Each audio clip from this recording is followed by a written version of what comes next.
Hello everyone. So if you are feeling anyhow depressed or you feel that something is lacking in your life, so today's chapter is going to help you a lot. The name of the chapter is Take Weekly Sabbatical. In the chapter you will come to know what is the meaning of sabbatical, why it's so important, but little bit I need to tell you. The background of this chapter comes from the Bible. The first chapter of Bible, the name of the chapter is called Genesis. In that chapter, the very first, if I rightly remember, on the very first page it is written that God created the whole world and the things of the world in 6 days. And on the 7th day, God decided to take rest. Means when I read, I sometimes read Bible. So when I was reading it, I was feeling wow. So on 7th day, He took the rest. That 7th day was called sabbatical, a day of rest. So this chapter is basically taken from that perspective only, that it has a history. In this chapter, the writer is going to tell you or tell us the importance of taking rest on the 7th day of the week if we work 6 days throughout the week. So if 6 days you work hard and you feel like that your life is becoming monotonous, you are having not enough energy, so I'm sure after reading this chapter you will have lots of wonderful ideas, and most importantly you will have some biblical wisdom, a wisdom which is timeless, which is universal. So this will help you a lot to get into revitalized state of mind, revitalized body, and of course rejuvenated spirit. So with this note, let's begin the chapter. I'm sure you will enjoy it. Take a weekly sabbatical. Sabbatical जो हफ्ते का 7वां दिन होता है उसको हम कहते हैं sabbatical. So एक्चुअली ये वर्ड आता है बाइबल से, जिसमें हम जो वीक का 7th डे, जो कि जनरली 7th डे यानी संडे, इसको हम sabbatical कहते हैं. और अगर आप जैसे बाइबल का फर्स्ट चैप्टर जो है जेनेसिस, उसमें ये लिखा हुआ है कि भाई God created the world and all the things of the world in 6 days और on 7th day he was taking rest. हाँ, तो ये बात कुछ वहीं से आती है. राइटर कह रहा है टेक अ वीकली सैबैटिकल, तो यहाँ पे इसका मतलब हॉलीडे भी हो सकता है कि take a weekly holiday. So sabbatical is a time when a person is taking rest. In ancient days, ancient का मतलब प्राचीन, पुराना समय, प्राचीन. In ancient days the 7th day of the week was known as Sabbath. तो जो बात मैंने अभी कही कि पुराने समय में जो वीक का 7वां दिन हुआ करता था, was known, पैसिव वॉइस है ये, आप जैसे इस चीज़ को देख रहे हैं, that is called passive voice. was known, was के बाद जिसमें थर्ड फॉर्म ऑफ वर्ब आती है, ये पैसिव वॉइस है. was known as Sabbath, उसको सैबत कहा जाता था. ठीक है. रिजर्व्ड, रिजर्व्ड का मतलब संरक्षित रखना, किसी चीज़ को सुरक्षित रखना, संरक्षित रखना. Reserved for the most important, reserve for the life's most important. Yet का मतलब तभी भी. कॉमनली नेग्लेक्टेड, नेग्लेक्टेड का मतलब अनदेखा करना. सो नेग्लेक्टेड. परस्यूट का मतलब फॉलो अप करना. तो इस लाइन को यहाँ तक समझते हैं कि जो 7वां दिन जो हुआ करता था वीक का, वो रिज़र्व रखा जाता था लाइफ के सबसे इम्पॉर्टेंट काम के लिए. वो सबसे इम्पॉर्टेंट काम राइटर कहता है कि फिर भी कॉमनली निगलेक्टेड परस्यूट, फिर भी उस काम को अक्सर लोग नेगलेक्ट करते थे. इम्पॉर्टेंट है येट, येट का मतलब तभी भी लोग उसको नेगलेक्ट करते थे. परस्यूट का मतलब फॉलो अप करना. Including spending time with one's family and hours in deep reflection का मतलब गहराई से सोचना, चिंतन करना. एंड सेल्फ रिन्यूअल का मतलब होता है अपने आप को पुनः तरोताज़ा करना. तो वो सबसे इम्पॉर्टेंट काम कौन सा होता था? सबसे इम्पॉर्टेंट काम होता था including spending time with one's family. One's का मतलब समबडी, कि सबसे इम्पॉर्टेंट काम होता था अपनी फैमिली के साथ समय बिताना, और फिर घंटों डीप रिफ्लेक्शन में टाइम को बिताना. डीप रिफ्लेक्शन का मतलब गहरी सोच, चिंतन में समय में अपने टाइम को बिताना. Plus self renewal, self renewal का मतलब होता है अपने आप को तरोताज़ा करना. तो ये एक बहुत कॉमन चीज़ है जो पहले मानी जाती थी कि भाई, और पुराने ज़माने में लोग 7वां दिन जो होता था हफ्ते का, वो इस काम के लिए रखते थे. लेकिन राइटर कह रहा है कि मोस्ट इम्पॉर्टेंट होने के बावजूद भी लोगों ने इसको नेग्लेक्ट किया.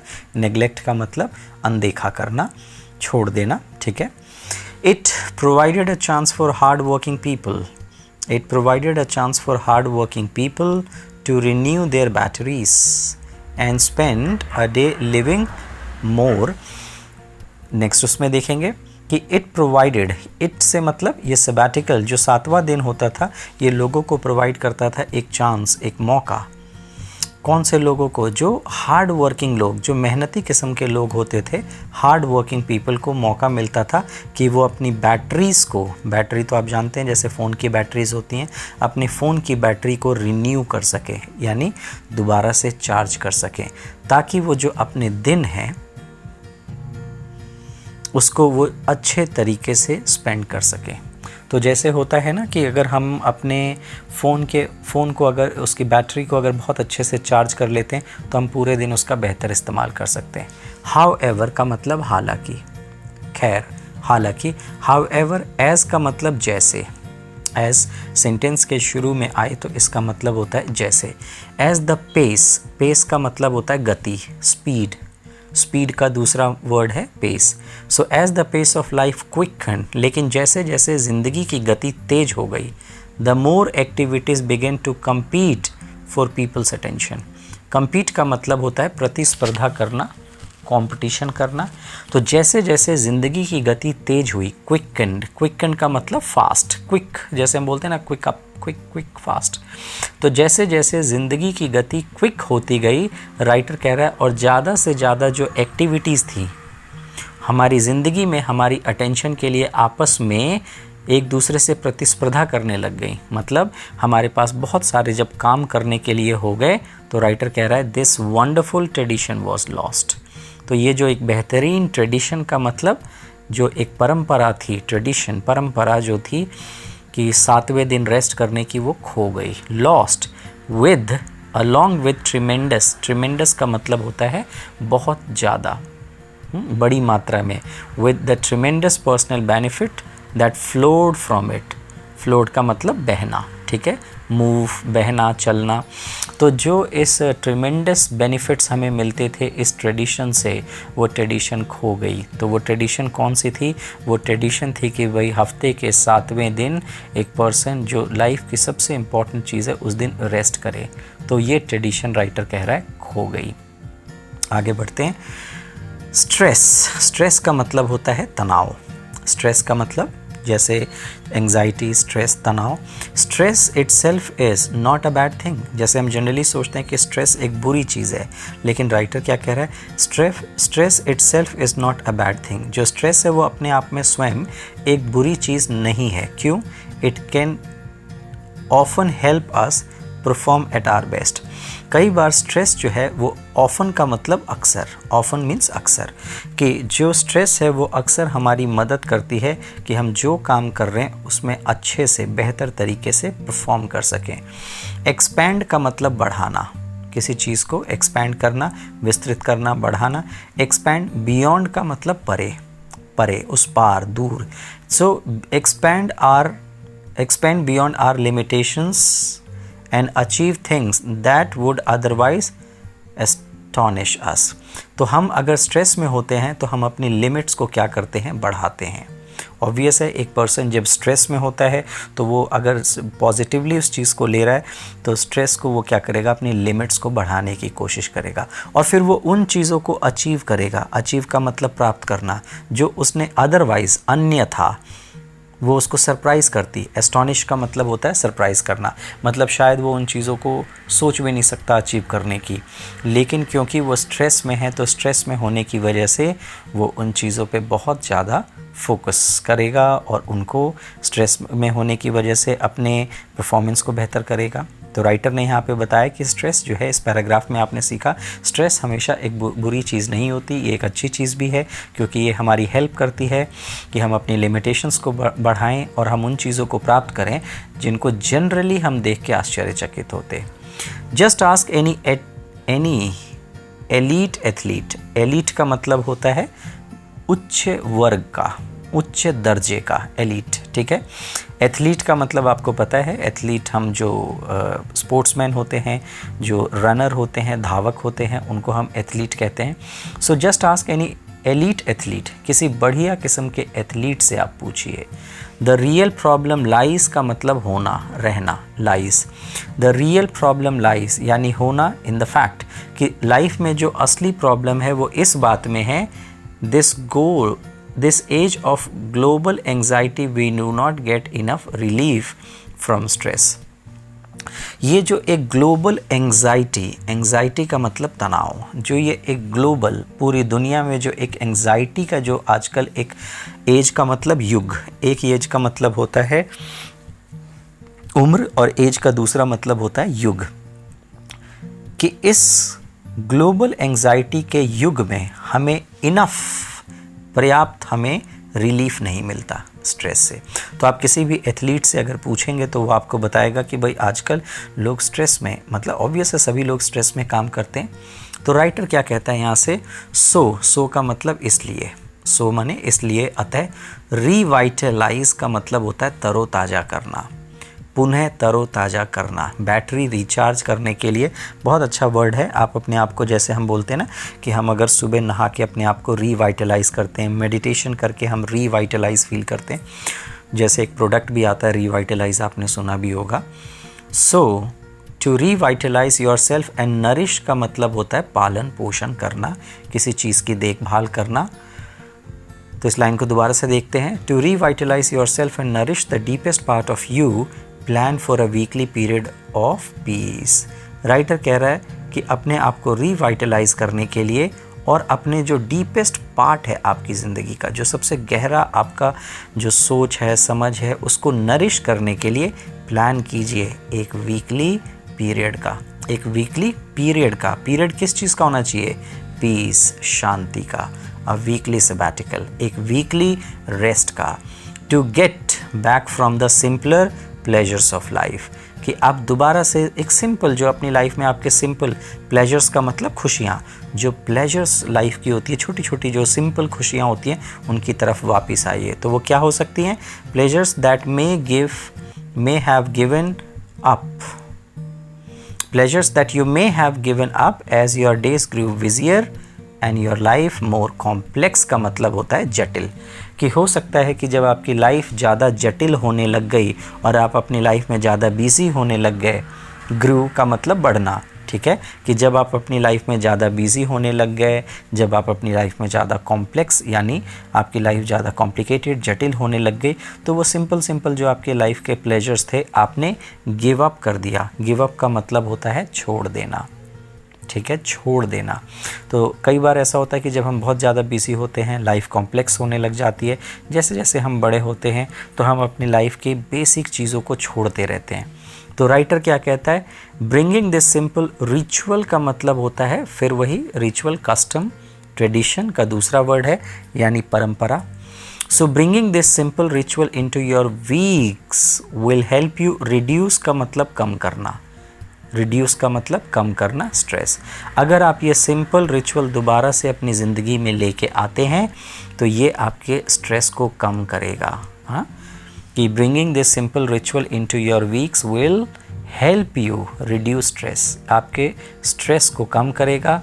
Connect with your more creative side, और आपका जो लाइफ का ज़्यादा क्रिएटिव वाला साइड है उससे आप बेहतर तरीके से कनेक्ट होंगे। एंड फील, और आप फील करेंगे क्या? फार का मतलब आगे, दूर, बहुत ज़्यादा। And feel far happier in every role of your life, और आप जीवन के हर क्षेत्र में अपने आप को ज़्यादा हैप्पी पाएंगे।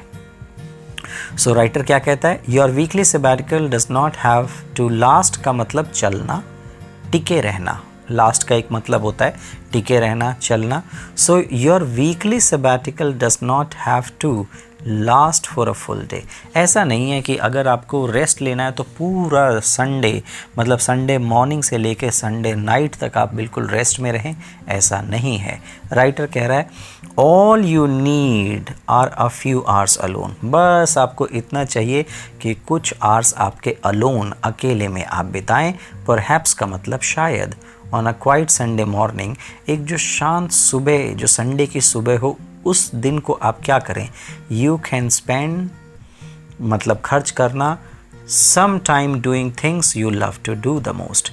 बस आप हो सकता है कि संडे की सुबह के 2-3 घंटे आप वो काम कर सकते हैं जिस काम को करना आपको बहुत पसंद है। The things you love to do the most, जो चीज़ आपको करना बहुत पसंद है, संडे की सुबह आप उन चीज़ों को कर सकते हैं। तो बजाय पूरे दिन छुट्टी मनाने के, पूरे दिन सोते रहने के या पूरे दिन रेस्ट करने की बजाय ये है, या सबैटिकल में आप कोई भी जो हॉबी कर रहे हैं वो हॉबी आप सिर्फ सुबह के 2-3 घंटे कर सकते हैं। सो क्या क्या हो सकता है? राइटर कह रहा है ideas including spending your time in your favourite book store. आप ये कर सकते हैं कि भाई एक आइडिया क्या क्या हो सकता है, आप अपने फेवरेट पसंदीदा जो बुक स्टोर है उसमें जा सकते हैं। हाँ, तो वो भी जैसे जो बुक लवर्स हैं उनको बुक्स पढ़ने का जिनको शौक़ होता है वो संडे की मॉर्निंग अपनी बुक को लेके मान लीजिए किसी ऐसी जगह पे जा सकते हैं, कोई नेचुरल जगह पे, और वहाँ जाके पढ़ सकते हैं, या बुक स्टोर ही चले गए। और क्या कर सकते हैं? वॉचिंग द सनराइज़, और जिन लोगों को नेचर पसंद है वो सनराइज़ को देख सकते हैं। और क्या कर सकते हैं? टेक अ सॉलिटरी का मतलब होता है एकांत, अकेलापन, एकांत। Taking a solitary walk along the beach, और अगर आपके घर के आसपास बीच है, समुद्र का किनारा है, तो आप वहाँ पे एक एकांत में एक लंबी वॉक कर सकते हैं। And writing your journals, journal word हम पहले भी कर चुके हैं चैप्टर में, या फिर उस दिन आप अपनी डायरी में, आप अपनी कॉपी में कुछ भी आपके मन में जो आता है वो ये लिख सकते हैं। तो उसने हमें ये कुछ आइडियाज़ यहाँ से यहाँ तक हमें बताए कि हम क्या क्या कर सकते हैं। तो राइटर कहता है organising your life so that you get to do more of the things you love to do is one of the first steps to life improvement. Organising your life, अगर आप अपनी लाइफ को organise करना शुरू करते हैं, organise का मतलब है व्यवस्थित करना शुरू करते हैं, तो वो कहता है so that you get to do more of the things you love to do, ताकि आप वो काम जो आपको पसंद है आप उनको और ज़्यादा कर सकें। अगर आप अपनी लाइफ को ऑर्गेनाइज करते हैं तो ये पहला स्टेप है किस चीज़ के लिए? लाइफ इम्प्रूवमेंट के लिए। तो अगर हम अपनी लाइफ को ऑर्गेनाइज करें तो ऑर्गेनाइज करने से हम अपनी लाइफ को इम्प्रूव कर सकते हैं। Who cares if others don't understand what you are trying to accomplish? Who cares? कौन परवाह करता है? Who cares? कौन परवाह करता है? If others don't understand what you are trying to accomplish. Accomplish का मतलब होता है अचीव करना, उपलब्धि, प्राप्ति, किसी चीज़ को प्राप्त करना। तो कौन इस बात की केयर करता है? कौन इस बात की केयर करता है कि आप क्या प्राप्त करने की कोशिश कर रहे हैं? By making the weekly sabbatical an essential part of your life. कि संडे की मॉर्निंग कोई अगर देख के आपको कहता है भाई तुम ये क्या करते हो संडे की मॉर्निंग को, तो राइटर कह रहा है इससे क्या फ़र्क पड़ता है? कौन केयर करता है कि कौन क्या सोचता है कि हम मॉर्निंग में सनराइज़ देखने जाते हैं, या हम वॉक करने के लिए जाते हैं, या हम बुक पढ़ते हैं, या बुक में या कॉपी में कुछ लिखते हैं? कौन केयर करता है? क्योंकि वो आपके लिए असेंशियल है। असेंशियल का मतलब ज़रूरी है। सो राइटर यहाँ पे क्या कहता है? Do it for your self. आप अपने लिए कीजिए, सबैटिकल आप अपने लिए कीजिए। Do it for your self, you are worth it. Worth का मतलब लायक, मूल्य, आप इसके लायक हैं। मतलब ये काम डिज़र्व करता है, ये काम डिज़र्व करता है कि भाई संडे की मॉर्निंग आप अपने लिए बिताएं। कोई क्या सोचता है इससे फ़र्क नहीं पड़ता। In other words of theory, ये कोई राइटर का नाम है कि in other words of theory, कि इस राइटर ने क्या कहा था? यदि a man does not keep pace का मतलब मैंने अभी आपको बताया गति।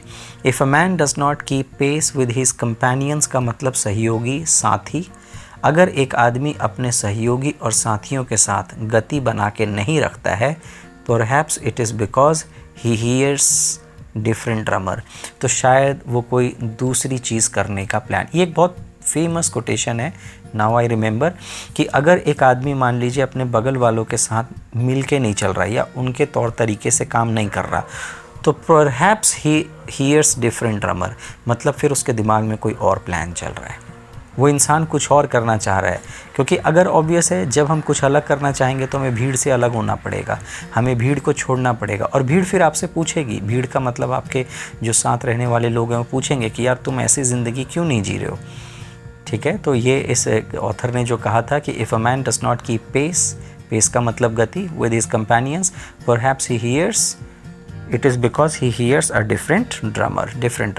Drummers का मतलब वैसे होता है ड्रम बजाने वाले, लेकिन ये एक मेटाफरिकल लैंग्वेज में लिखा हुआ है, तो इसका मतलब कि परहैप्स उसके दिमाग में कोई और बात चल रही है। Let him step to the music which he hears, तो चलिए उस आदमी को वो म्यूज़िक सुनने दीजिए जो वो सुनता है। मतलब क्या कि जिसको जो करना है उसे वो करने दीजिए। however measure और far away, तो चाहे वो कितना भी दूर हो, मतलब जैसे वो चाहे चीज़ कितनी भी दूर हो, उसे ट्राई करने दीजिए कि वो उस काम को करे, अपने आप को संडे की मॉर्निंग को वो चीज़ें में इन्वॉल्व कर सके। Thank you. So far we have completed the 10 chapters of this book. The book name is Who Will Cry When You Die, written by Robin Sharma. So very quickly I want to remind you all the chapters which I have completed, and I am sure that you must be reading all these chapters with me. In case you have missed any of this, the best idea would be go step by step, read all the chapters. The first chapter of this book was, and the name of the chapter is Discover Your Calling. It's a chapter which tells you why it's important to have a mission in life, and do you know why you are here in this world, what do you want to do. So it's basically about aim. The second chapter was about every day be kind to a stranger, in which we talked about humanity. We learned how to be a better human being. Then we learned maintain your perspective. So perspective is why we need to have right state of mind for the things which are happening in our life. Then there was a very interesting chapter. It was about discipline. The name of the chapter is Practice Tough Love. This chapter teaches us why we need to be so disciplined in life. Then next one is keep a journal. So keep a journal. In this chapter we learn that why it's important to record the events of our life, the experiences of life, and then how it plays a vital role by the end of the year when you are planning a new year ahead. Then the next chapter comes developed an honesty policy. That this chapter teaches us that honesty is the best policy and why we need to be honest in our life. Then the seventh chapter was honor your past. That past, how we can handle past, because past is always important when we want to create a wonderful future. So in this chapter we learned certain things about it. Then the eighth chapter was start your day well. In what manner we need to begin our day. In this chapter the writer has given some incredible ideas, and those ideas you can learn in this chapter. And then the last chapter which we had done previous time, it was learn to say no gracefully, which you must have done. And this one is the chapter of today, take a weekly sabbatical. So all the viewers who are watching, the students, you all are watching first, and once again let me tell you that why it's so important. What is the point that I every almost alternative days I upload one chapter. Basically this is for all the students who are taking classes from me, online classes, the students who are taking online classes. Actually with many beginners this is a problem. When a beginner wants to read something, so he doesn't know what to read. Second thing, if he is suggested by someone, take a newspaper, take this book and that book, and if the beginner starts reading, the biggest problem is he is unable to understand what is written. Because in English the biggest problem which people generally feel, one word has multiple meanings. So you always get confused what is the right meaning of a word. For example, let's say a word comes SEE, see. सी का मतलब देखना. अब एक सी का मतलब है देखना, एक सी का मतलब है मिलना, एक सी का मतलब है समझना. तो आपको सेंटेंस में अगर एक ही मीनिंग अगर आपको पता है, and let's say it's written I will see you tomorrow, तो आप सोचेंगे क्या ये कह रहा है कि मैं आपको कल देखूंगा. सो meaning is very different. In this series what I am trying to do, I am trying to help you to understand literature. And once you have completed some chapters with me, at least a book if you have completed with me, then I can guarantee you that you will not need anybody to teach you how to read literature, and that will make you almost independent in reading. You can understand any kind of book. So please bear with me, read all these chapters, work hard, try to read them again and again, and stay focused. Think in your mind that you are going to improve your skills you are going to improve your ideas and thoughts, and most importantly, these are all ancient wisdoms, so we are of course improving our wise ideas also. So with all these notes, I would like to wrap up this video, and I would love to request you this thing, that if it is possible, please like the button. If you are enjoying this series, not only like the button, but do write your feedback also, your comments, that what exactly happening, are you getting something from all these chapters which we have been reading. In case if you have any suggestion, you can write your suggestions also. I would love to read your suggestions. And you are looking for any kind of English classes, or you are looking for any online classes, you can contact on the given numbers. I can help you to get some ideas. So related to English, if you have any queries, please feel free to call me or WhatsApp me anytime. Thank you so much. Take care. See you in next chapter. God bless you. Anything about that Sunday thing also which we did, what's your opinion about it? First I want to know. I have a slightly different opinion. The person who impressed me very much with talk is Sunil.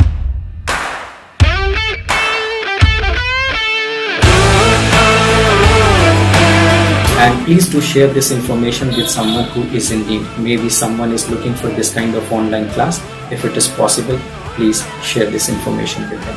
Thank you so much.